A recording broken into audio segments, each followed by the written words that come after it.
hadis wal munaza'ah. Semua teks riwayat itu ada kata wal munaza'ah. Orang bebas ngomong dan berdebat. Munaza'ah itu berdebat. Terus akhirnya falam yatakallam ahadun bil islami yaqilu syai'an illa dakhala fihi. Kemudian setelah berdebat dan mereka tahu Islam, pasti akhirnya masuk Islam. Dan itu yang sekarang terjadi di dunia. Makanya saya pernah ditanya seorang profesor, Gus, kalau di Jogja ada sekolah perbandingan agama, menurut Anda gimana? Asal itu tentang agama, nggak apa-apa. Tapi kalau yang dibandingkan umat Islam itu jangan. Karena nanti kalau di Indonesia kira-kira yang copet itu ditanya agamanya juga Islam, yang koruptor juga Islam. Jadi kalau yang dikaji Islamnya nggak apa-apa, tapi orangnya jangan, kata saya. Karena yang bulat ya banyak, yang nggak sholat ya banyak. Tapi kalau Islamnya saja, misalnya adu konsep tentang Tuhan. Masyhur kita mungkin banyak yang melihat itu debatnya Stanley Fischer sama Ahmad Didat itu. Tuhan kamu siapa ini itu sama Didat cerita Tuhan saya itu lam yalid walam yulad walam yakul lahu kufuwan. Itu spontan ada seorang mahasiswi bilang, sepertinya Tuhan Anda lebih menarik. Karena Tuhan Anda yang menciptakan langit bumi, yang Tuhan ini kok lahirnya sudah di bumi, masa lahir-lahir langsung jadi Tuhan. Jadi akhirnya falam yatakallam ahadun bil islami yaqilu syai'an illa dakhala fihi. Sehingga agama ini apa? Agama itu adalah kalimat tauhid. Kalimat itu apa? Logika yang terbangun. Nah, ketika logika itu terbangun, maka disebut yusabbitu Allahu alladzina amanu bil qaulis tsabit fil hayatid dunya wa fil akhirah. Allah itu akan menetapkan satu kaul, satu presentasi ilmiah atau satu kesimpulan ilmiah. Yang kesimpulan itu nyata benarnya. Dan ini akan nyata terus baik di kehidupan dunia maupun kehidupan apa? Akhirat. Seperti Allah sebagai Tuhan. Itu akan nyata terus. Di dunia Allah ya Tuhan, nanti di akhirat juga Tuhan. Tapi Tuhan selain Allah, maka menjadi Tuhan ini nunggu ada yang menuhankan. Misalnya Fir'aun, itu jadi Tuhan karena ada yang menuhankan. Sekali dia mati, dia sudah aset wisata, bukan Tuhan lagi. Makanya gojlokannya orang ulama Arab, kalau ketemu ulama Mesir, kalau gojlokan itu lucu. Orang Arab, ada Abu Jahal, Abu Lahab, penggaweane musir Nabi gitu. Itu gojlokannya ulama Mesir. Kata ulama Arab, kamu gayanya benci Fir'aun, tapi rizki kamu dari wisata melihat Fir'aun. Itu gojlokannya ulama Arab sama ulama Mesir. Sehingga agama ini mengajarkan apa? Satu kalimat. Makanya kamu harus belajar mantek. Dulu Raden Asnawi ya pengajar mantek. Dulu buyut saya di sini Mbah Fauzan, abahnya Mbah Pah itu, mbahnya itu juga pengajar mantek.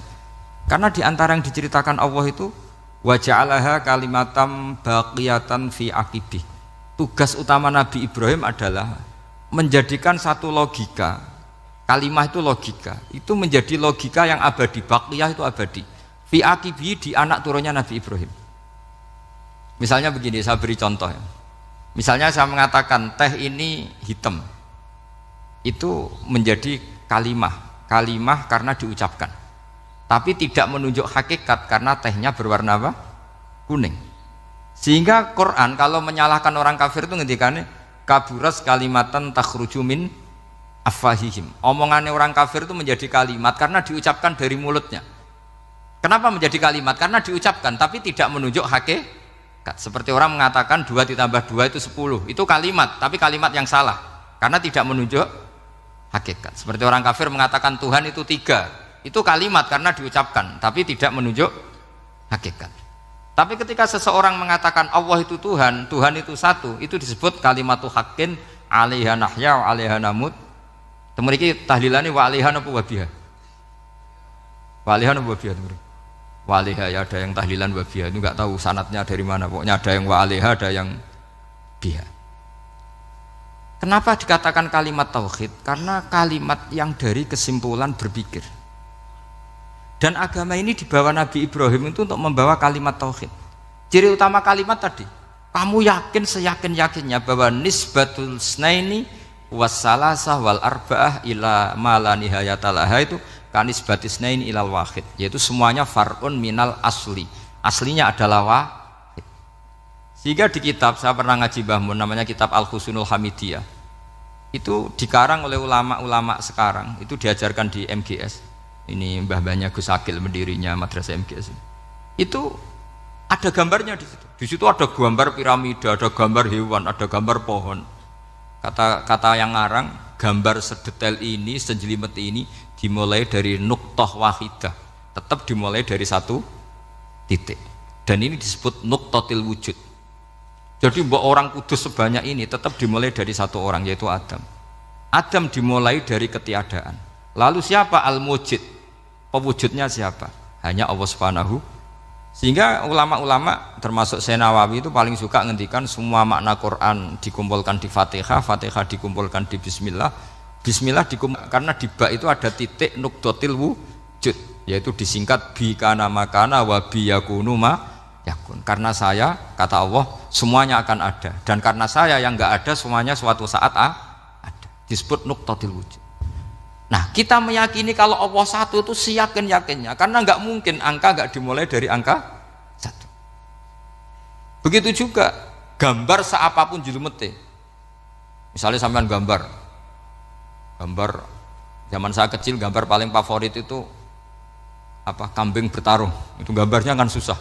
Daripada gambar kambing bertarung susah terus dibikin kotak saja, tembok. Kalau tanya gurunya, gambarnya mana? Di belakang tembok, Bu. Ini itu dulu saya diwarai anak-anak nakal ya.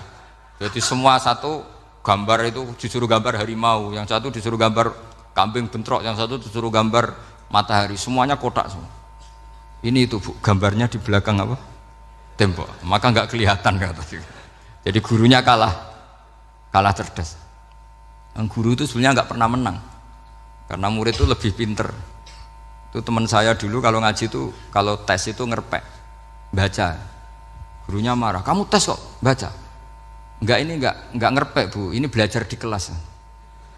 Katanya belajar kapan saja di mana saja. Aco ini. Jadi apa ya, orang itu kadang yang salah itu lebih masuk akal kadang-kadang ini.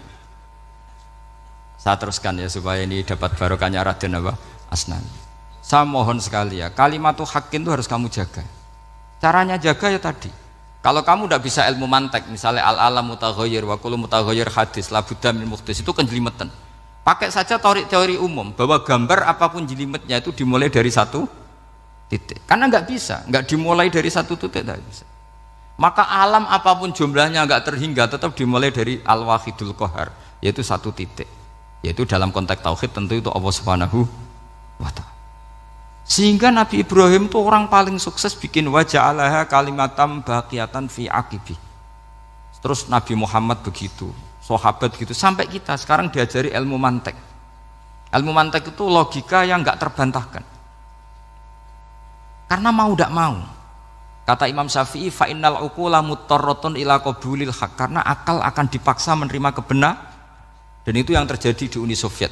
Dikooptasi 100 tahun untuk berfaham ateis, dilawan oleh ilmu, tetap menanamkan ilmu tauhid, ilmu mantek. Ketika Uni Soviet secara politik runtuh, semuanya menjadi muslim, termasuk negara-negara yang dulu dikooptasi.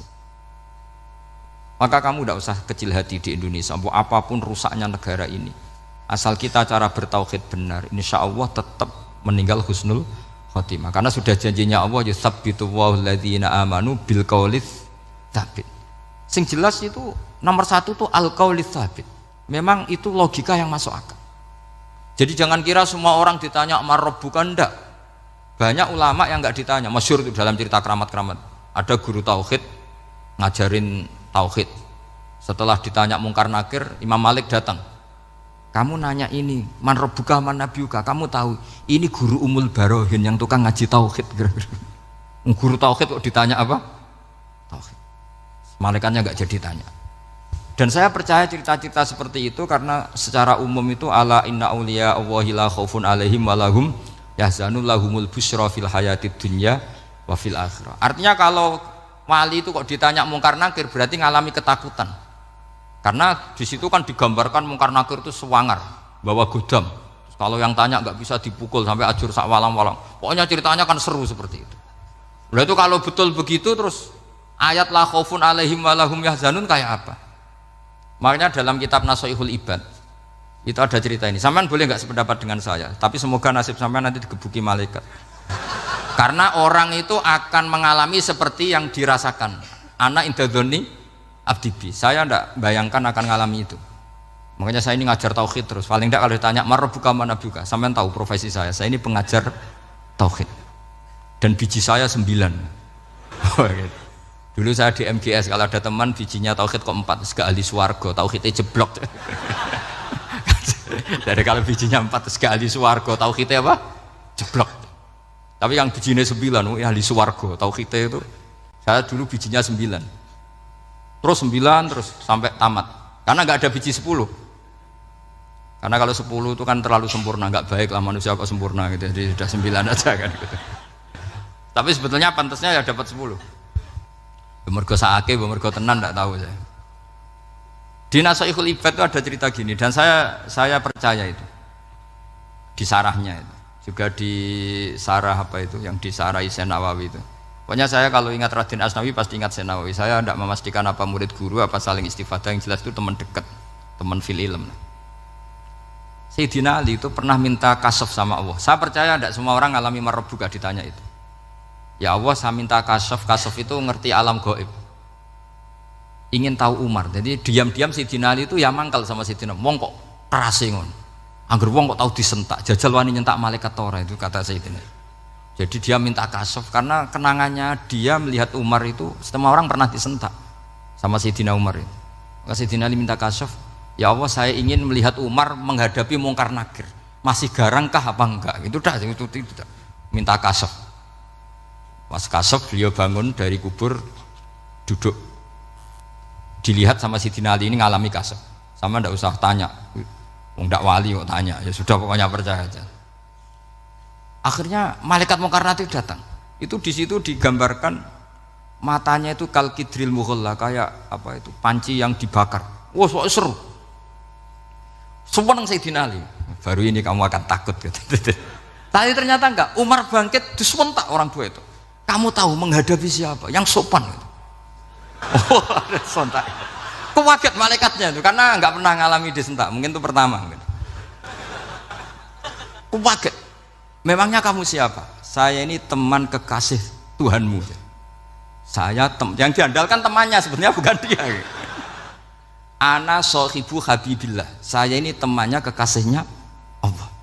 Jadi dia ngandalkan temannya sebetulnya, bukan ngandalkan dirinya. Oh, kamu temannya Nabi Muhammad? Iya, saya Umar, temannya Nabi Muhammad. Kamu harus hormat sama temannya kekasih Allah.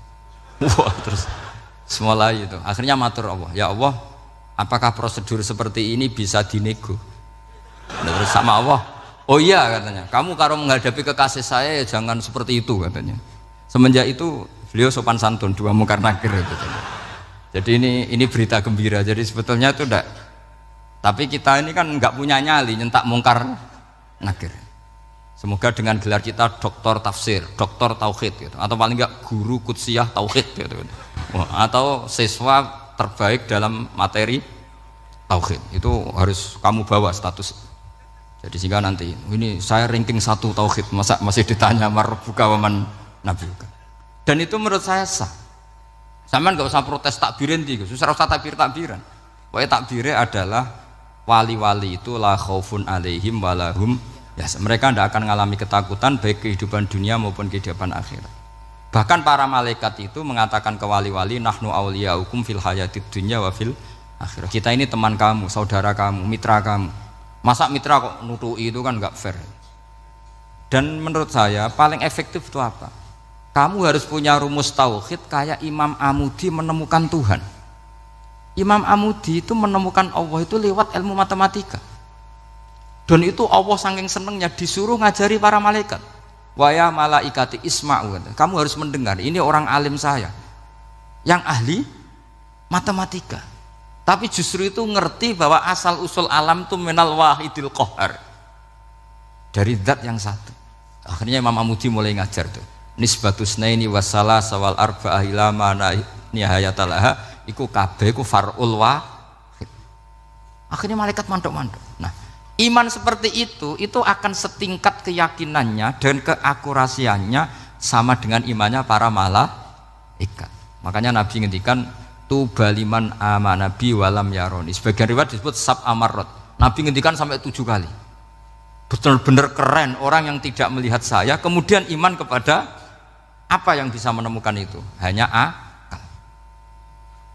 Misalnya contoh paling gampang ya, yang dialami para ulama.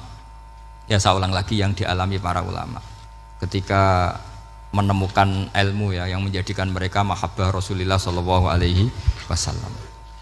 Nabi itu paling suka itu sholat. Nabi itu paling senang sama sholat. Wa qurratu aini fi sholat. Terus beliau ngendikan as-sholatu imaduddin. Terus beliau kalau muji sholat itu sundul langit. Sampai beliau kalau banyak masalah itu bilang ke Bilal, arikhna ya Bilal, saya kasih istirahat. Itu maknanya mau sholat. Semuanya sholat. Pertanyaannya adalah, apakah mungkin seorang raja yang ambisi jadi raja, kemudian yang dikampanyakan adalah orang supaya sholat? Tentu kalau Nabi seorang raja, beliau akan kampanye gimana? Narik upeti kayak apa, narik pajak kayak apa, biar Nabi kaya. Enggak. Nabi itu paling tersiksa kalau orang tidak sholat, tersiksa kalau orang tidak sujud. Loh, kalau beliau seorang raja, ngapain mempopulerkan sholat? Maka makna sholat imaduddin adalah sholat itu tiang agama. Maknanya tiang agama, kamu akan tahu betul kalau dia seorang nabi. Karena apa? Yang diajarkan adalah sholat. Loh, coba untungnya apa bagi Nabi Muhammad ketika umat Islam sholat? Kan tidak ada untungnya sama sekali. Justru itu kelihatan kalau dakwah beliau itu dakwatul haq, mengajak kebenaran. Loh, wong kok kampanyane kon sholat? Mestinya nak kepengen sugih kan kon bayar pajak, upeti. Tapi enggak, Nabi itu ngajarkan apa? Orang supaya sholat. Dan ini diimplementasikan sama Raden Asnawi. Beliau ngarang pesolatan. Orang sealim itu yang dikarang pesolatan. Makanya saya tuh kagum. Saya saksinya banyak. Tanya murid-murid saya kalau beli pesolatan saya kerdus. Saya kirim ke Korea, terus ke pedalaman-pedalaman itu. Karena saya butuh pesolatan, bahwa orientasi kita itu sholat. Sehingga wali-wali itu dulu, saya berkali-kali cerita kalau ngaji, wali-wali dulu itu kalau ditawarin Allah masuk surga itu tanyanya satu, ya Allah di surga ada sholat enggak? Kalau enggak ada saya enggak mau. Kalau sampean pasti enggak tanya gitu, pasti itu sudah ada. Sampean malah gini, enak mlebu swarga ora usah sholat, mesti gitu. Sudah, jadi sudah lama sekali nganggap sholat itu problem. Dan itu berat masuk surga, kalau begitu terus itu berat. Itu pertanyaannya gitu. Karena alam rohani kita, saya ulang lagi, alam rohani kita itu tidak kebayang kalau kita hanya nyuwun sewu nikmati secara seksual, secara biologis. Makanya ada ulama ditanya, kenapa sholat itu lebih indah ketimbang nikmatal wiqo misalnya, nikmatnya hubungan biologis. Jawabnya ulama itu gini, lucu, jawabannya sederhana. Nikmatnya kamu punya anak itu apa? Jawabnya ulama itu lucu. Kalau sakit dia sembuh, kalau hilang dia datang. Saya ulang lagi ya, kalau sakit dia sembuh, kalau hilang dia datang. Sekarang orang tua yang punya anak sakit koma di UGD atau di emergency, itu senangnya tuh mengalahkan kesenangan apa saja. Kira-kira orang yang berhubungan intim atau yang hubungan biologis dengan orang yang sedang anaknya sembuh dari koma, senangnya senang mana? Senang yang melihat anaknya sembuh dari koma. Senikmat apapun hubungan biologis, seneng anaknya yang hilang ketemu. Nah, kalau anak ketemu saja orang seseneng itu, apalagi kita di surga, ketemu zat yang lama kita sembah, yang lama kita rindukan, yang lama kita rindu, kemudian ketemu di surga, maka tidak ada artinya surga tanpa melihat Allah Subhanahu wa Ta'ala. Memang harus dijelaskan secara rohani. Akhirnya orang ngerti bahwa nikmat tertinggi di surga adalah melihat Allah Subhanahu wa Ta'ala. Karena kalau anak-anak muda mungkin protes, ya enggak, ya enak kumpul sama widadari gini-gini. Wah, itu kan yang trauma bojone jelek gitu. Wah, itu yang bojone jelek mesti kesusu masuk surga karena itu sudah jelek, cerewet, nggak mati-mati kan gitu. Terus dia ingin masuk surga mesti niate welek, mesti pikiran pertama itu kumpul widadari. Tapi ada ulama yang bikin analogi tadi, misalnya istri kamu cantik, kemudian anak kamu sakit, koma. Hubungan dengan istri sama dengar berita anak kamu sembuh, seneng mana? Seneng anak sembuh. Sama anak yang hilang, seneng mana? Anak yang hilang ketemu. Maka terus ulama bisa menjelaskan itu. Kalau orang ketemu anaknya seseneng itu, apalagi ini ketemu Tuhannya yang bertahun-tahun disembah, kemudian tidak pernah melihat. Di surga itu nanti kita melihat Allah Subhanahu. Makanya Allah begitu bangganya mempromosikan surga. Surga itu apa? Surga itu wujuhu yauma idzin nadhirah ila rabbiha nadhirah, yaitu wajah-wajah berseri-seri dan melihat Allah. Itu tanpa dijelaskan seperti ini Anda akan janggal, enaknya di mana? Tapi setelah dijelaskan detail gini oleh ulama, maka kita akan tahu an-ni'matul uzma sing enggak ada perbandingannya adalah nikmat masuk apa? Surga karena melihat Allah Subhanahu wa taala. Ya, jadi saya berkali-kali pokoknya minta sekali, hadil umat harus umat yang rasional, terutama dalam mengemban tauhid. Karena tauhid ini yang disebut kalimah. Sampai Allah mengistilahkan kepada Nabi Ibrahim itu wa ja'alaha kalimatam baqiyatan fi aqibi. Kalimat tauhid adalah kalimat yang akan abadi di anak cucunya Nabi Ibrahim. Baik anak cucu yang karena gen mau anak cucu yang karena sebab, yaitu santri dengan kiai. Dan itu caranya gimana? Umat Islam jangan berhenti belajar mantek. Makanya di MGS, di Qudsiyah, di TBS semua pondok pasti ngajarkan mantek, di Bendan, ilmu logika. Itu tadi, kalau kamu tidak bisa menemukan tauhid dengan cara tadi, dengan cara al-alam mutaghayyir wa kullu mutaghayyir hadis labudan min bukhtis, paling tidak pakai ilmu yang dilakukan Rasulullah SAW. Yaitu masyhur itu, saya sering cerita di mana-mana. Ada orang namanya Jubair bin Mut'im, Muhammad bin Jubair bin Mut'im. Itu dulu dia kafir. Dia orang pinter sampai dipasrai jadi negosiator untuk mengurus tawanan perang Badar yang ditawan Rasulullah SAW. Ketika datang di Madinah, delalah pas maghrib, Nabi baca wattur wa kitabim mastur. Di antara ayat yang dibaca Nabi itu am khuliqu min ghairi syai'in.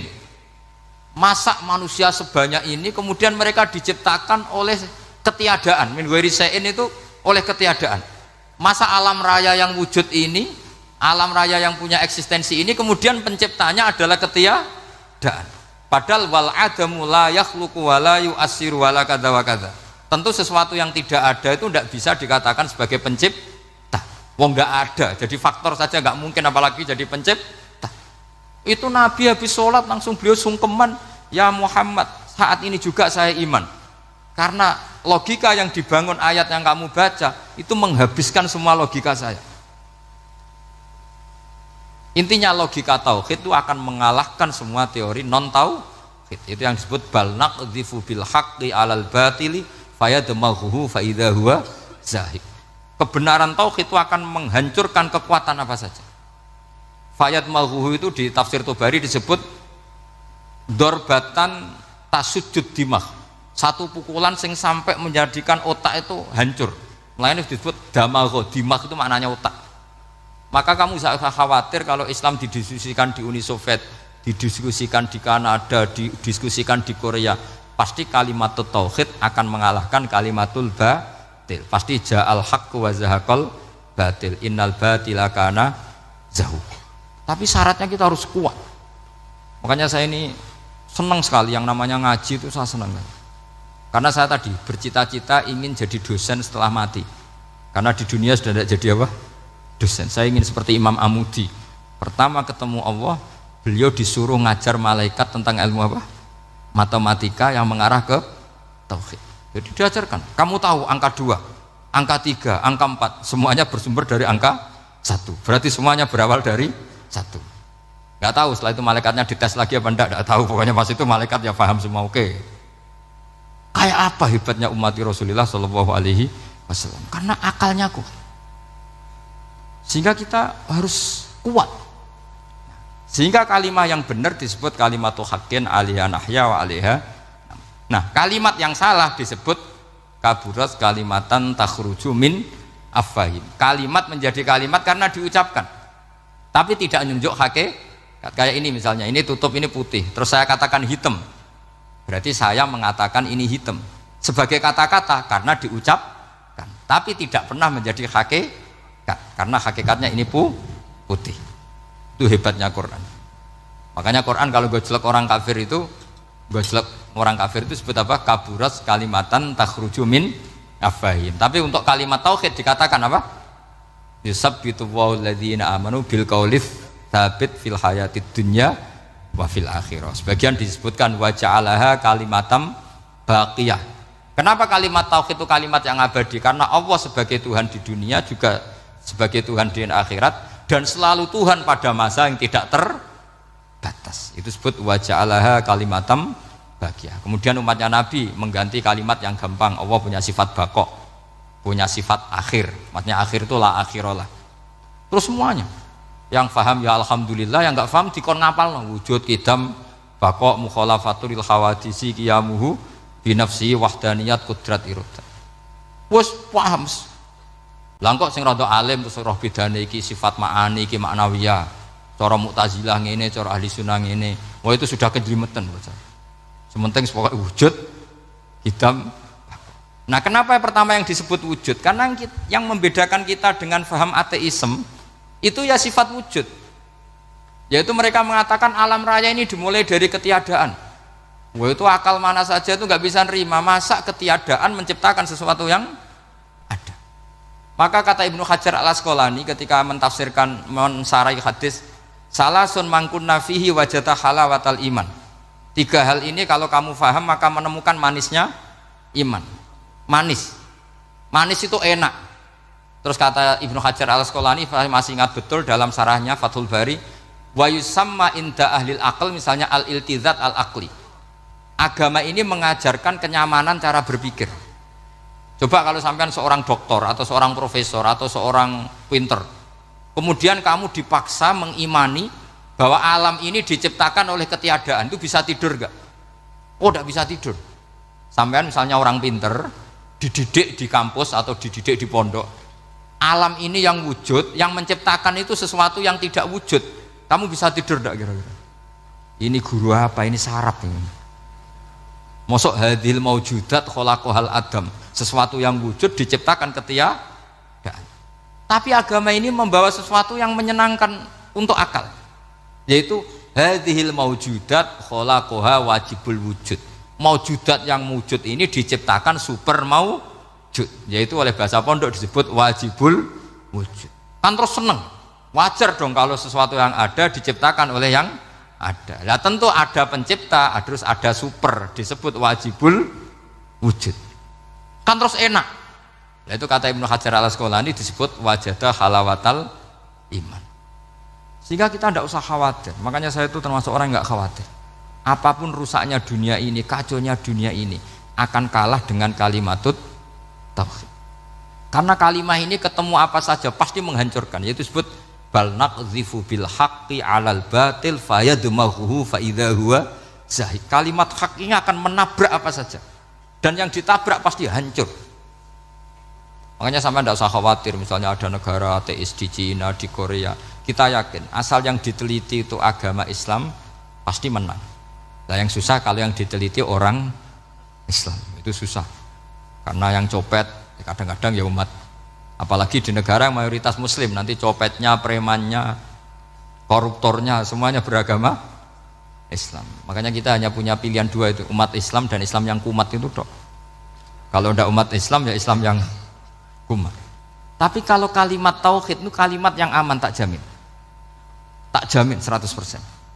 Sehingga saya itu kalau ditanya Profesor Pak Bahak, kalau suatu saat Indonesia jadi negara yang sangat terbuka, kemudian ada sekolah perbandingan agama, menurut Anda prospek Islam gimana? Saya jawab asal yang dikaji Islamnya bukan orangnya, pasti Islam tetap prospek. Asal yang dikaji apa? Islamnya, bukan orangnya. Kalau orangnya ya Masya Allah, ya itu tadi, kalau tidak umat Islam ya Islam yang umat ya ngoten mawon. Supaya ini mungkin untuk baru kayak apa. Ada ulama ditanya, kenapa sholat itu lebih indah ketimbang nikmatal wiqo misalnya, nikmatnya hubungan biologis. Jawabnya ulama itu gini, lucu, jawabannya sederhana. Nikmatnya kamu punya anak itu apa? Jawabnya ulama itu lucu. Kalau sakit dia sembuh, kalau hilang dia datang. Saya ulang lagi ya, kalau sakit dia sembuh, kalau hilang dia datang. Sekarang orang tua yang punya anak sakit koma di UGD atau di emergency, itu senangnya tuh mengalahkan kesenangan apa saja. Kira-kira orang yang berhubungan intim atau yang hubungan biologis dengan orang yang sedang anaknya sembuh dari koma, senangnya senang mana? Senang yang melihat anaknya sembuh dari koma. Senikmat apapun hubungan biologis, senang anaknya yang hilang ketemu. Kalau anak ketemu saja orang seseneng itu, apalagi kita di surga. Ketemu zat yang lama kita sembah, yang lama kita rindukan, yang lama kita rindu. Kemudian ketemu di surga. Maka tidak ada artinya surga tanpa melihat Allah Subhanahu wa ta'ala. Memang harus dijelaskan secara rohani. Akhirnya orang ngerti bahwa nikmat tertinggi di surga adalah melihat Allah Subhanahu wa ta'ala. Karena kalau anak-anak muda mungkin protes, ya enggak, ya enak kumpul sama widadari gini-gini. Wah itu kan yang trauma bojone jelek itu. Wah itu yang bojone jelek mesti kesusu masuk surga karena itu sudah jelek, cerewet, nggak mati-mati kan gitu. Terus dia ingin masuk surga mesti niatnya welek, mesti pikiran pertama itu kumpul widadari. Tapi ada ulama yang bikin analogi tadi, misalnya istri kamu cantik, kemudian anak kamu sakit, koma. Hubungan dengan istri sama dengar berita anak kamu sembuh, seneng mana? Seneng anak sembuh. Sama anak yang hilang, seneng mana? Anak yang hilang ketemu. Maka terus ulama bisa menjelaskan itu. Kalau orang ketemu anaknya seseneng itu, apalagi ini ketemu Tuhannya yang bertahun-tahun disembah, kemudian tidak pernah melihat. Di surga itu nanti kita melihat Allah Subhanahu. Makanya Allah begitu bangganya mempromosikan surga. Surga itu apa? Surga itu wujuhu yauma idzin nadhirah ila rabbiha nadhirah, yaitu wajah-wajah berseri-seri dan melihat apa. Itu tanpa dijelaskan seperti ini Anda akan janggal, enaknya di mana? Tapi setelah dijelaskan detail gini oleh ulama, maka kita akan tahu an-ni'matul uzma sing enggak ada perbandingannya adalah nikmat masuk apa? Surga karena melihat Allah Subhanahu wa ta'ala.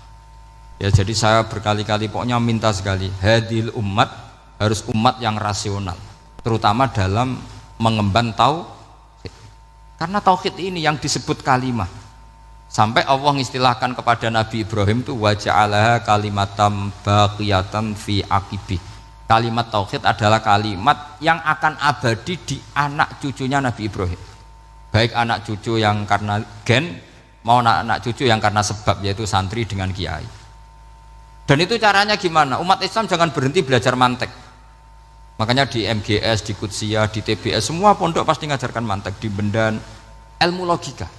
Yaitu tadi, kalau kamu tidak bisa menemukan tauhid dengan cara tadi, dengan cara al-alam mutaghayyir wa kullu mutaghayyir hadis labudan min bukhtis, paling tidak pakai ilmu yang dilakukan Rasulullah SAW. Yaitu masyhur itu, saya sering cerita di mana-mana. Ada orang namanya Jubair bin Mut'im, Muhammad bin Jubair bin Mut'im. Itu dulu dia kafir. Dia orang pinter sampai dipasrai jadi negosiator untuk mengurus tawanan perang Badar yang ditawan Rasulullah SAW.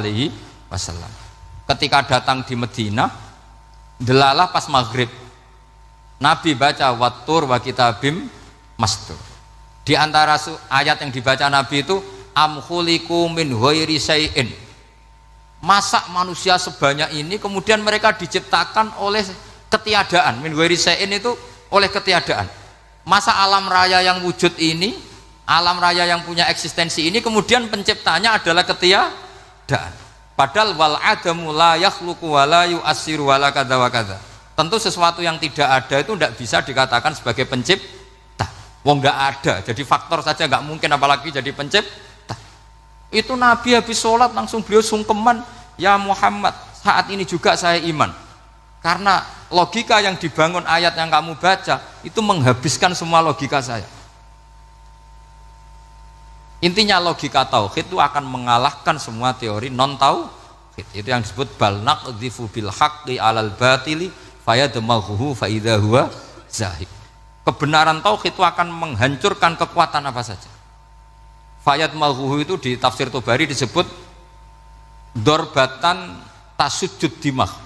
Satu pukulan sing sampai menjadikan otak itu hancur. Lainnya disebut damagho, dimah itu maknanya otak. Maka kamu tidak usah khawatir kalau Islam didiskusikan di Uni Soviet, didiskusikan di Kanada, didiskusikan di Korea, pasti kalimatul tauhid akan mengalahkan kalimatul batil. Pasti ja'al haqqu wa zahaqal batil, innal batila kana zahuq. Tapi syaratnya kita harus kuat. Makanya saya ini senang sekali yang namanya ngaji itu, saya senang. Karena saya tadi bercita-cita ingin jadi dosen setelah mati. Karena di dunia sudah tidak jadi apa? Dosen. Saya ingin seperti Imam Amudi. Pertama ketemu Allah, beliau disuruh ngajar malaikat tentang ilmu apa? Matematika yang mengarah ke tauhid.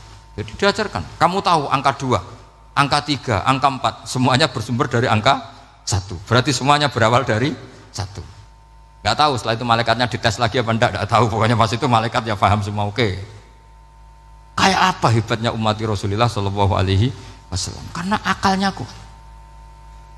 Sehingga kita harus kuat.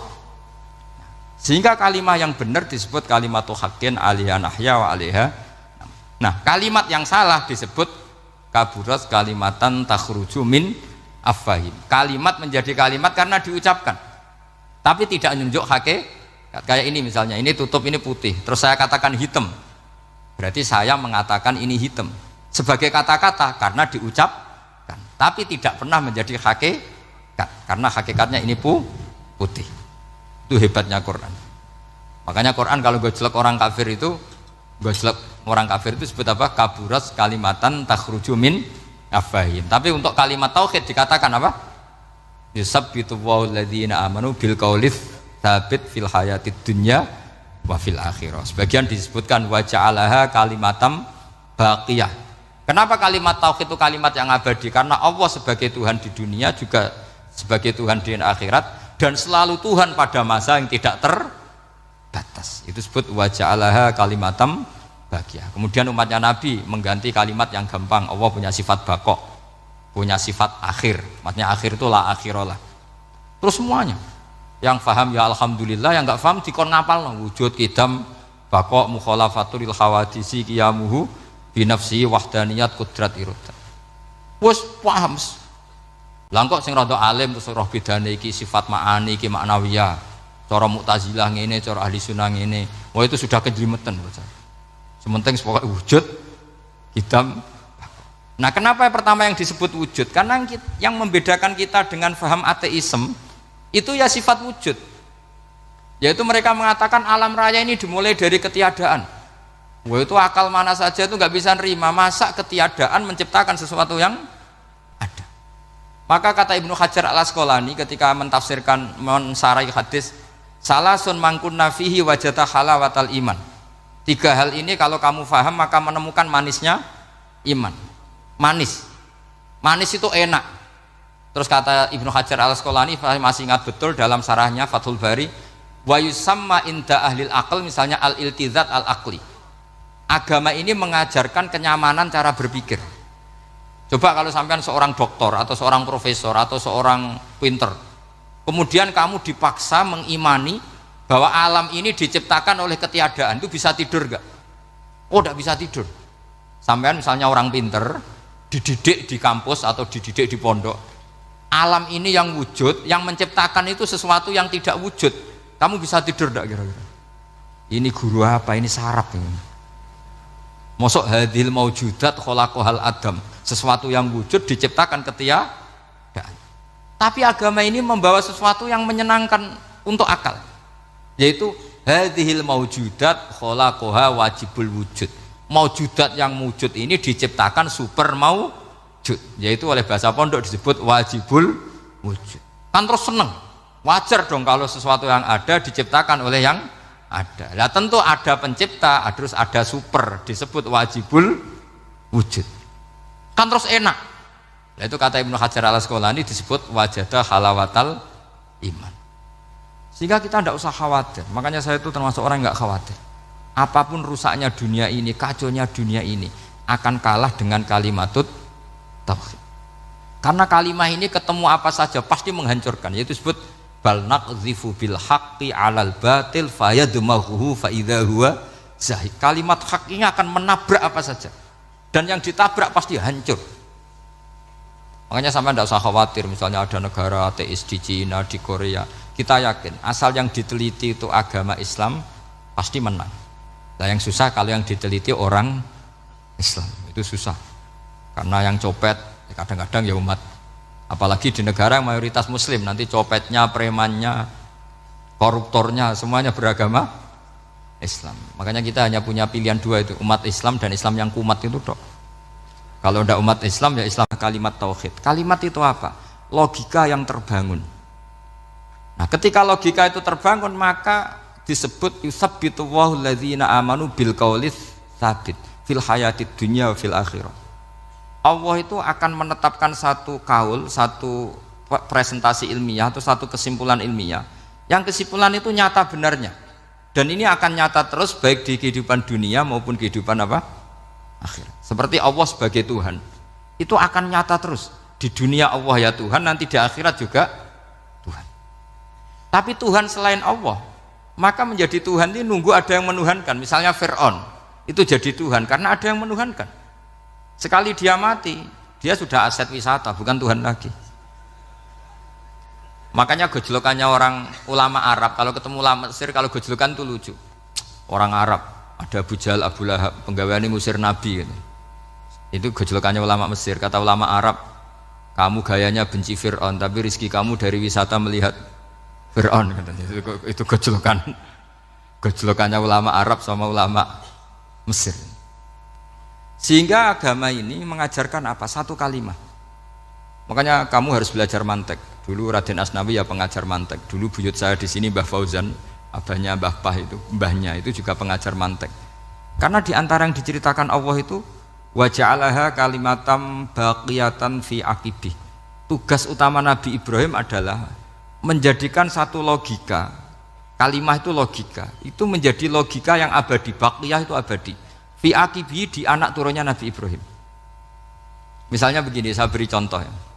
Misalnya saya mengatakan teh ini hitam, itu menjadi kalimah karena diucapkan, tapi tidak menunjuk hakikat karena tehnya berwarna apa?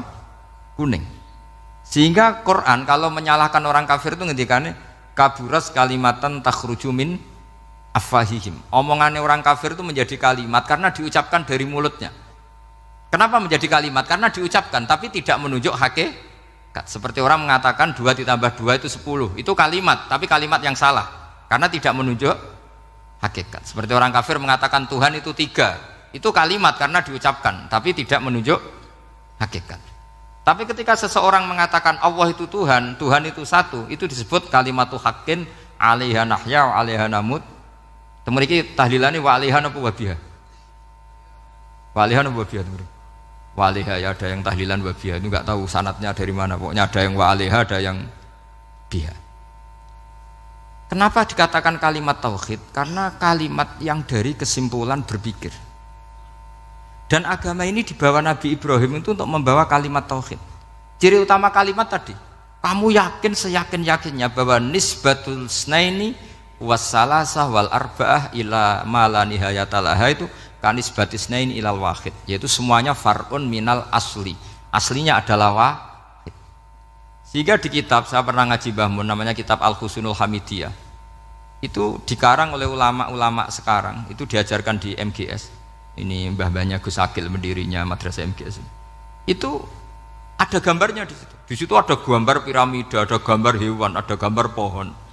Kata yang ngarang, gambar sedetail ini, sejelimet ini dimulai dari nuktah wahidah, tetap dimulai dari satu titik, dan ini disebut nuktatil wujud. Jadi mbok orang kudus sebanyak ini tetap dimulai dari satu orang, yaitu Adam. Adam dimulai dari ketiadaan. Lalu siapa al-mujid? Pewujudnya siapa? Hanya Allah Subhanahu wa ta'ala. Sehingga ulama-ulama termasuk Syekh Nawawi itu paling suka ngendikan semua makna Quran dikumpulkan di Fatihah, Fatihah dikumpulkan di Bismillah, Bismillah dikumpulkan di ba, karena di ba itu ada titik nukdotil wujud, yaitu disingkat bi kana makana wa bi yakunu ma yakun. Karena saya, kata Allah, semuanya akan ada, dan karena saya yang enggak ada, semuanya suatu saat ada. Disebut nukdotil wujud. Nah, kita meyakini kalau Allah satu itu seyakin-yakinnya, karena enggak mungkin angka enggak dimulai dari angka satu. Begitu juga gambar seapapun julumete. Misalnya sampean gambar zaman saya kecil, gambar paling favorit itu apa? Kambing bertarung. Itu gambarnya kan susah. Daripada gambar kambing bertarung susah terus dibikin kotak saja, tembok. Kalau tanya gurunya, gambarnya mana? Di belakang tembok, Bu. Ini itu dulu saya diwarai anak-anak nakal ya. Jadi semua satu gambar itu disuruh gambar harimau, yang satu disuruh gambar kambing bentrok, yang satu disuruh gambar matahari, semuanya kotak semua.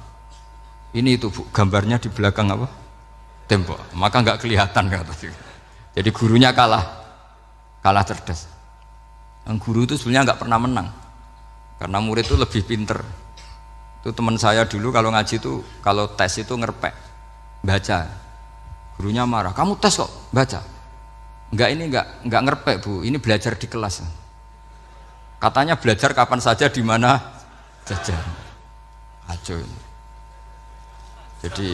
Jadi apa ya, orang itu kadang yang salah itu lebih masuk akal kadang-kadang ini. Saya teruskan ya supaya ini dapat barokahnya Raden apa? Asnan. Saya mohon sekali ya, kalimat haqqin itu harus kamu jaga. Caranya jaga ya tadi. Kalau kamu tidak bisa ilmu mantek, misalnya al-alam mutaghayyir wa kullu mutaghayyir hadis la budda min muhdits, itu kan jelimetan. Pakai saja teori umum bahwa gambar apapun jelimetnya itu dimulai dari satu titik. Karena nggak bisa, nggak dimulai dari satu titik tidak bisa. Maka alam apapun jumlahnya nggak terhingga tetap dimulai dari al-wahidul qahar, yaitu satu titik. Yaitu dalam konteks tauhid tentu itu Allah Subhanahu wa ta'ala. Sehingga Nabi Ibrahim itu orang paling sukses bikin waja'alaha kalimatam baqiyatan fi aqibi. Terus Nabi Muhammad begitu, sahabat gitu, sampai kita sekarang diajari ilmu mantek. Ilmu mantek itu logika yang nggak terbantahkan. Karena mau tidak mau. Kata Imam Syafi'i, fa innal uqula muttarratun ila qabulil haq, karena akal akan dipaksa menerima kebenaran. Dan itu yang terjadi di Uni Soviet. Dikooptasi 100 tahun untuk berfaham ateis, dilawan oleh ilmu, tetap menanamkan ilmu tauhid, ilmu mantek. Ketika Uni Soviet secara politik runtuh, semuanya menjadi muslim, termasuk negara-negara yang dulu dikooptasi. Maka kamu tidak usah kecil hati di Indonesia, apapun rusaknya negara ini, asal kita cara bertauhid benar, insya Allah tetap meninggal husnul khotimah, karena sudah janjinya Allah, yusabbitu walladzina amanu bil qaulits tsabit. Sing jelas itu nomor satu tuh al qaulits tsabit. Memang itu logika yang masuk akal. Jadi jangan kira semua orang ditanya marabbuka, ndak. Banyak ulama yang enggak ditanya, masyhur itu dalam cerita keramat-keramat. Ada guru tauhid ngajarin tauhid. Setelah ditanya mungkar nakir, Imam Malik datang. Kamu nanya ini, man rabbuka man nabiyuka, kamu tahu ini guru Umul Barohin yang tukang ngaji tauhid. Guru tauhid kok ditanya apa? Tauhid. Malaikatnya nggak jadi tanya. Dan saya percaya cerita-cerita seperti itu karena secara umum itu ala inna auliya Allahi la khaufun alaihim walahum yahzanun lahumul busyra fil hayatid dunya wa fil akhirah. Artinya kalau wali itu kok ditanya mungkar nakir berarti ngalami ketakutan.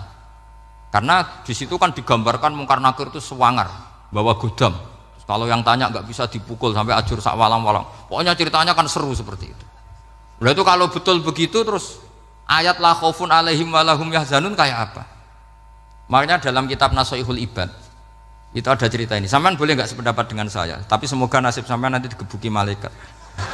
Karena orang itu akan mengalami seperti yang dirasakan. Ana indadzoni abdibi, saya tidak bayangkan akan ngalami itu. Makanya saya ini ngajar tauhid terus. Paling tidak kalau ditanya marabbuka man nabiyuka, sampean tahu profesi saya ini pengajar tauhid. Dan biji saya 9. Dulu saya di MGS, kalau ada teman bijinya tauhid kok 4, terus gak ahli swarga, tauhidnya jeblok. Dari kalau bijinya 4 terus gak ahli swarga, tauhidnya apa? Jeblok. Tapi yang bijinya 9, ahli swarga, tauhidnya itu. Saya dulu bijinya 9. Terus 9 terus sampai tamat. Karena nggak ada biji 10. Karena kalau 10 itu kan terlalu sempurna, nggak baik lah manusia kok sempurna gitu. Jadi sudah 9 aja kan gitu. Tapi sebetulnya pantasnya ya dapat 10. Mergo saake, mergo tenan nggak tahu saya. Di Nasoihul Ibad itu ada cerita gini dan saya percaya itu. Di sarahnya itu. Juga di sarah apa itu yang di sarah Syekh Nawawi itu. Pokoknya saya kalau ingat Raden Asnawi pasti ingat Syekh Nawawi. Saya tidak memastikan apa murid guru apa saling istifadah, yang jelas itu teman dekat, teman fil ilm. Sayyidina Ali itu pernah minta kasaf sama Allah. Saya percaya tidak semua orang ngalami marabbuka ditanya itu. Ya Allah, saya minta kasaf itu ngerti alam gaib. Ingin tahu Umar. Jadi diam-diam Sayyidina Ali itu ya mangkal sama Sayyidina. Wong kok kerase ngono. Angger wong kok tahu disentak. Jajal wani nyentak malaikat ora, itu kata Sayyidina.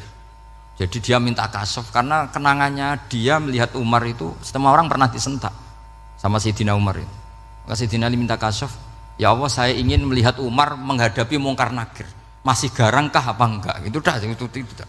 Minta kasaf. Pas kasaf beliau bangun dari kubur, duduk. Dilihat sama Sidina Ali ini ngalami kasaf. Sama ndak usah tanya. Ndak wali kok tanya. Ya sudah pokoknya percaya aja. Akhirnya malaikat mungkar nakir datang.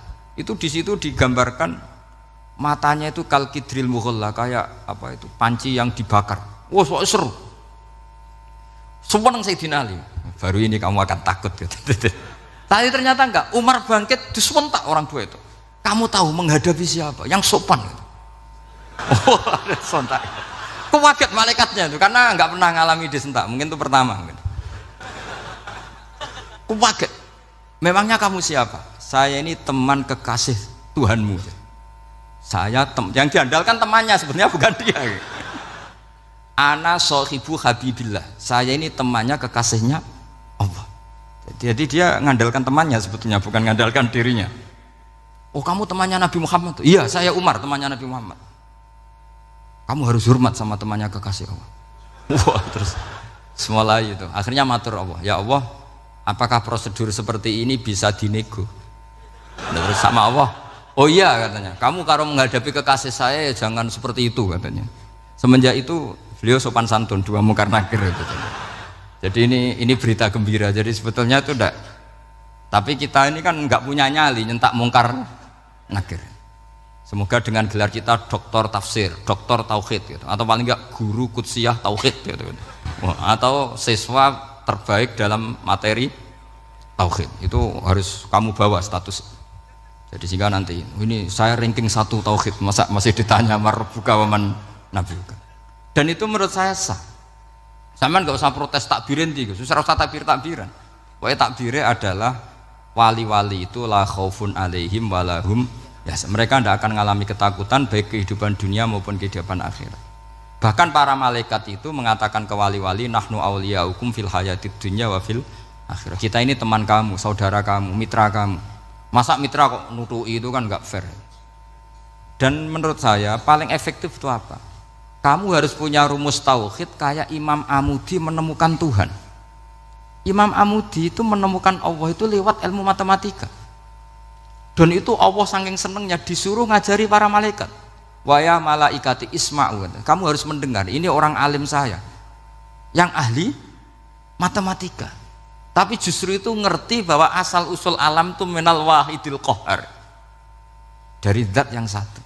Akhirnya Imam Amudi mulai ngajar tuh. Nisbatus naini wassalah sawal arba'ah ila mana nihayatalaha iku kabeh iku far'ul wahid. Akhirnya malaikat mantuk-mantuk. Nah, iman seperti itu akan setingkat keyakinannya dan keakurasiannya sama dengan imannya para malaikat. Makanya Nabi ngendikan tubaliman amanabi walam yaroni. Sebagian riwayat disebut sab amarot. Nabi ngendikan sampai 7 kali. Benar-benar keren orang yang tidak melihat saya kemudian iman kepada apa yang bisa menemukan itu? Hanya akal. Misalnya contoh paling gampang ya yang dialami para ulama. Ya saya ulang lagi yang dialami para ulama. Ketika menemukan ilmu ya yang menjadikan mereka mahabbah Rasulullah Shallallahu Alaihi Wasallam. Nabi itu paling suka itu sholat. Nabi itu paling senang sama sholat. Wa qurratu aini fi sholat. Terus beliau ngendikan as-sholatu imaduddin. Terus beliau kalau muji sholat itu sundul langit. Sampai beliau kalau banyak masalah itu bilang ke Bilal, arikhna ya Bilal, saya kasih istirahat. Itu maknanya mau sholat. Semuanya sholat. Pertanyaannya adalah, apakah mungkin seorang raja yang ambisi jadi raja, kemudian yang dikampanyakan adalah orang supaya sholat? Tentu kalau Nabi seorang raja, beliau akan kampanye gimana? Narik upeti kayak apa, narik pajak kayak apa, biar Nabi kaya. Enggak. Nabi itu paling tersiksa kalau orang tidak sholat, tersiksa kalau orang tidak sujud. Loh, kalau beliau seorang raja, ngapain mempopulerkan sholat? Maka makna sholat imaduddin adalah sholat itu tiang agama. Maknanya tiang agama, kamu akan tahu betul kalau dia seorang nabi. Karena apa? Yang diajarkan adalah sholat. Loh, coba untungnya apa bagi Nabi Muhammad ketika umat Islam sholat? Kan tidak ada untungnya sama sekali. Justru itu kelihatan kalau dakwah beliau itu dakwatul haq, mengajak kebenaran. Lho wong kok kampanyane kon salat, mestine nak kepengin sugih kan kon bayar pajak, upeti. Tapi enggak, Nabi itu ngajarkan apa? Orang supaya salat. Dan ini diimplementasikan sama Raden Asnawi, beliau ngarang pesolatan. Orang sealim itu yang dikarang pesolatan. Makanya saya tuh kagum. Saya saksinya banyak, tanya murid-murid saya kalau beli pesolatan sak kerdus, saya kirim ke Korea, terus ke pedalaman-pedalaman itu. Karena saya butuh pesolatan, bahwa orientasi kita itu sholat. Sehingga wali-wali itu dulu, saya berkali-kali cerita kalau ngaji, wali-wali dulu itu kalau ditawarin Allah masuk surga itu tanyanya satu, ya Allah di surga ada sholat enggak? Kalau enggak ada saya enggak mau.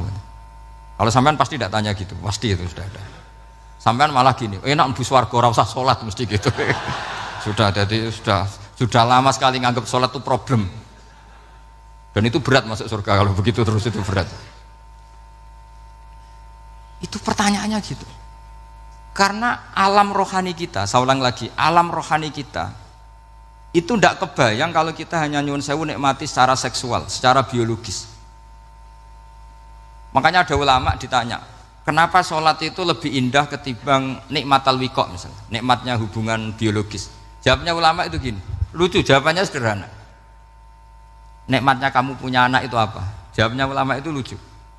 Kalau sakit dia sembuh, kalau hilang dia datang. Saya ulang lagi ya, kalau sakit dia sembuh, kalau hilang dia datang. Sekarang orang tua yang punya anak sakit koma di UGD atau di emergency, itu senangnya tuh mengalahkan kesenangan apa saja. Kira-kira orang yang berhubungan intim atau yang hubungan biologis dengan orang yang sedang anaknya sembuh dari koma, senangnya senang mana? Senang yang melihat anaknya sembuh dari koma. Senikmat apapun hubungan biologis, seneng anaknya yang hilang ketemu. Nah, kalau anak ketemu saja orang seseneng itu, apalagi kita di surga, ketemu zat yang lama kita sembah, yang lama kita rindukan, yang lama kita rindu, kemudian ketemu di surga, maka tidak ada artinya surga tanpa melihat Allah Subhanahu wa Ta'ala. Memang harus dijelaskan secara rohani. Akhirnya orang ngerti bahwa nikmat tertinggi di surga adalah melihat Allah Subhanahu wa Ta'ala. Karena kalau anak-anak muda mungkin protes, ya enggak, ya enak kumpul sama widadari gini-gini. Wah itu kan yang trauma bojone jelek gitu. Wah itu yang bojone jelek mesti kesusu masuk surga karena itu sudah jelek, cerewet, nggak mati-mati kan gitu. Terus dia ingin masuk surga mesti niate welek, mesti pikiran pertama itu kumpul widadari. Tapi ada ulama yang bikin analogi tadi, misalnya istri kamu cantik, kemudian anak kamu sakit, koma. Hubungan dengan istri sama dengar berita anak kamu sembuh, seneng mana? Seneng anak sembuh. Sama anak yang hilang, seneng mana? Anak yang hilang ketemu. Maka terus ulama bisa menjelaskan itu. Kalau orang ketemu anaknya seseneng itu, apalagi ini ketemu Tuhannya yang bertahun-tahun disembah, kemudian tidak pernah melihat. Di surga itu nanti kita melihat Allah Subhanahu. Makanya Allah begitu bangganya mempromosikan surga. Surga itu apa? Surga itu wujuhu yauma idzin nadhirah ila rabbiha nadhirah, yaitu wajah-wajah berseri-seri dan melihat Allah. Itu tanpa dijelaskan seperti ini Anda akan janggal, enaknya di mana? Tapi setelah dijelaskan detail gini oleh ulama, maka kita akan tahu an-ni'matul uzma sing enggak ada perbandingannya adalah nikmat masuk apa? Surga karena melihat Allah Subhanahu wa Ta'ala. Ya jadi saya berkali-kali pokoknya minta sekali, hadil umat harus umat yang rasional, terutama dalam mengemban tauhid. Karena tauhid ini yang disebut kalimah. Sampai Allah mengistilahkan kepada Nabi Ibrahim itu wa ja'alaha kalimatam baqiyatan fi aqibih. Kalimat tauhid adalah kalimat yang akan abadi di anak cucunya Nabi Ibrahim. Baik anak cucu yang karena gen mau anak cucu yang karena sebab, yaitu santri dengan kiai. Dan itu caranya gimana? Umat Islam jangan berhenti belajar mantek.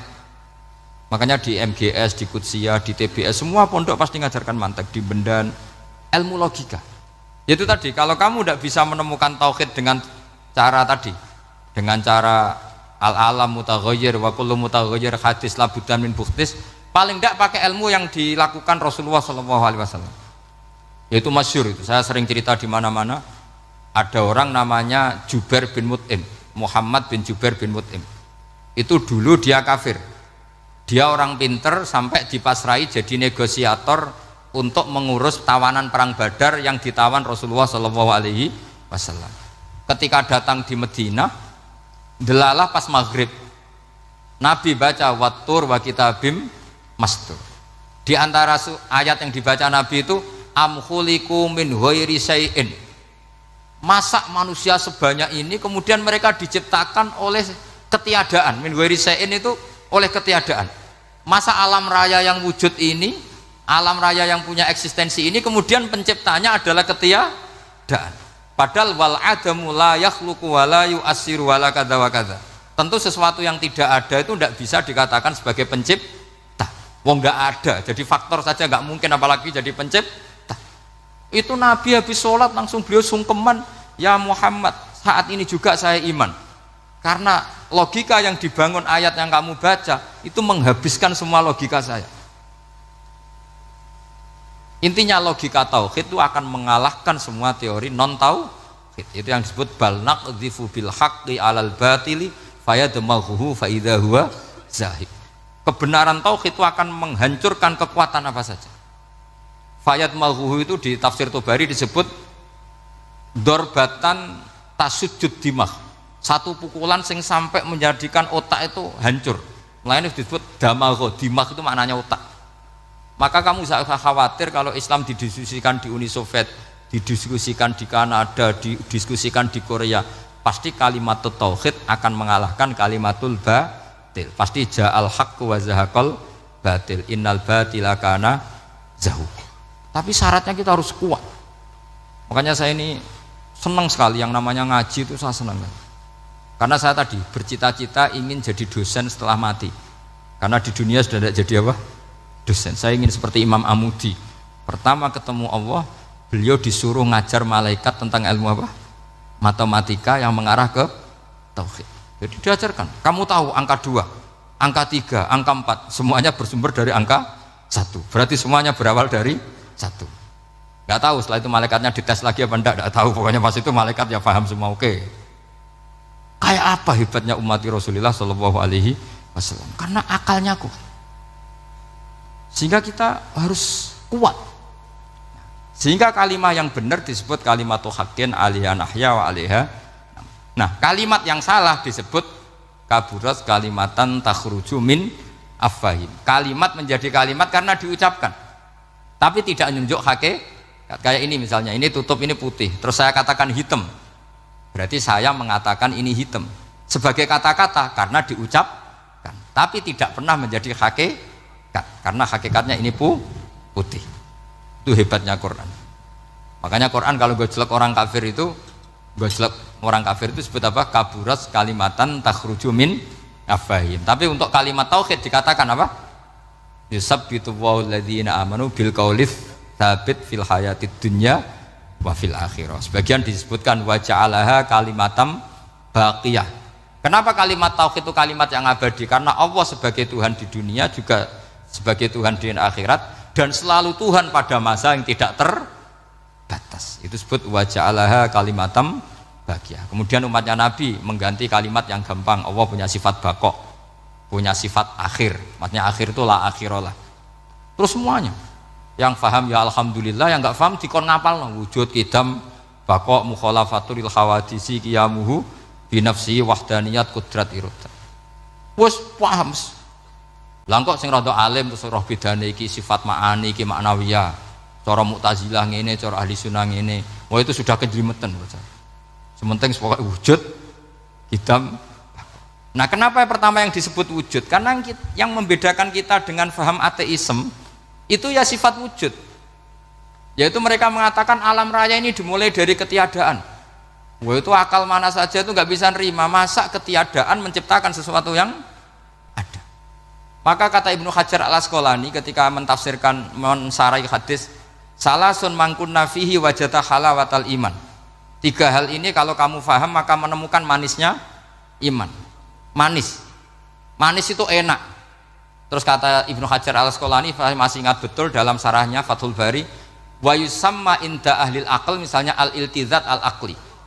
Agama ini mengajarkan kenyamanan cara berpikir. Coba kalau sampean seorang doktor atau seorang profesor atau seorang pinter, kemudian kamu dipaksa mengimani bahwa alam ini diciptakan oleh ketiadaan, itu bisa tidur gak? Oh, tidak bisa tidur. Sampean misalnya orang pinter, dididik di kampus atau dididik di pondok, alam ini yang wujud, yang menciptakan itu sesuatu yang tidak wujud, kamu bisa tidur tidak kira-kira? Ini guru apa? Ini sarap ini. Mosok hadil maujudat khalaqahal adam, sesuatu yang wujud diciptakan ketiadaan. Tapi agama ini membawa sesuatu yang menyenangkan untuk akal, yaitu hadhil maujudat khalaqaha wajibul wujud. Maujudat yang wujud ini diciptakan super maujud, yaitu oleh bahasa pondok disebut wajibul wujud. Kan terus seneng, wajar dong kalau sesuatu yang ada diciptakan oleh yang ada. Nah tentu ada pencipta, terus ada super, disebut wajibul wujud. Kan terus enak. Nah, itu kata Ibnu Hajar al Asqalani disebut wajadah halawatal iman. Sehingga kita tidak usah khawatir. Makanya saya itu termasuk orang yang nggak khawatir. Apapun rusaknya dunia ini, kacaunya dunia ini, akan kalah dengan kalimatut tauhid. Karena kalimat ini ketemu apa saja pasti menghancurkan. Yaitu disebut bal naqdhifu bil haqqi 'alal batil fayadmaghuhu fa idza huwa zahid. Kalimat hak ini akan menabrak apa saja. Dan yang ditabrak pasti hancur. Makanya sampai tidak usah khawatir misalnya ada negara ateis di Cina, di Korea. Kita yakin asal yang diteliti itu agama Islam pasti menang. Nah yang susah kalau yang diteliti orang Islam, itu susah. Karena yang copet kadang-kadang ya umat. Apalagi di negara yang mayoritas muslim, nanti copetnya, premannya, koruptornya semuanya beragama Islam. Makanya kita hanya punya pilihan dua itu, umat Islam dan Islam yang kumat itu dok. Kalau tidak umat Islam ya Islam yang kumat. Tapi kalau kalimat tauhid itu kalimat yang aman, tak jamin. Tak jamin 100%. Sehingga saya itu kalau ditanya profesor Pak Bahak, kalau suatu saat Indonesia jadi negara yang sangat terbuka, kemudian ada sekolah perbandingan agama, menurut Anda prospek Islam gimana? Saya jawab asal yang dikaji Islamnya bukan orangnya, pasti Islam tetap prospek. Asal yang dikaji apa? Islamnya bukan orangnya. Kalau orangnya ya Masya Allah. Ya itu tadi kalau tidak umat Islam ya Islam yang umat. Ya ngoten mawon supaya niki mungkin untuk barokah napa Raden Asnawi untuk barokah ngaji kalimat tauhid. Terus sampean kudanan iki kula mboten sakake, tak anggap untuk rahmat ngoten mawon nggih. Terus karena tadi di antara syaratnya tobat kata Imam Ghazali itu pernah kena air hujan langsung turun dari langit.